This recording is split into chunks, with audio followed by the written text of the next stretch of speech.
Hi, welcome back to Learning Game guys. So ngayon guys, ituturo ko sa inyo kung paano mag-order ng pagkain gamit ang Grab application. Ayan, so kung meron na tayong Grab, ayan, tap nyo lang po yung Grab.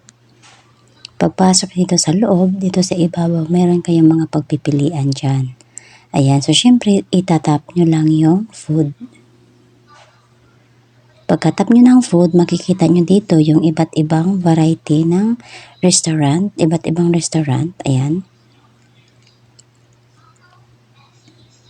Tanggalin lang natin yung naka-display. Ayan, dito makikita nyo lahat ng mga restaurant, meron dito mga street food, ayan, at lahat po nandito. So, pwede rin po kayo mag-research dito sa ibabaw kung medyo nahihirapan kayong maghanap ng desired restaurant na gusto nyo pagbilhan ng pagkain. Ayan, so back tayo. Pagka-back natin guys, for example, nakikita nyo yung Filipino food. Ayan, so tap natin yung Filipino food. Ayan, mamimili po kayo dito kung ano yung gusto nyo. Ayan, for example, Mang Inasal. Ito yung pinaka-basic na restaurant dito sa Pilipinas, no? Ayan, so dito po, ayan, makikita nyo yung mga places na kung saan merong Mang Inasal malapit sa inyong lugar. Ayan. So, for example, tap natin yung SM Taytay guys, no? Pagka-tap mo ng SM Taytay, makikita mo dito yung mga menu nila sa baba. Ayan. So, for example, tap natin itong creamy halo-halo. Ayan.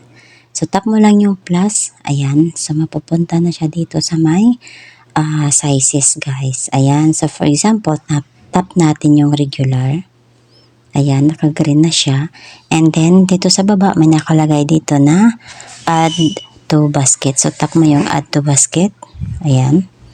So, pagkatapos nyan guys, ay tap mo lang yung iyong basket. Ayan. So, tap mo yung basket. Pagkatap mo ng basket, ayan, meron ditong nakikita na ayan. So, once na nandito na kayo sa may ano guys, sa Marino, ayan, tap mo lang yung place to order.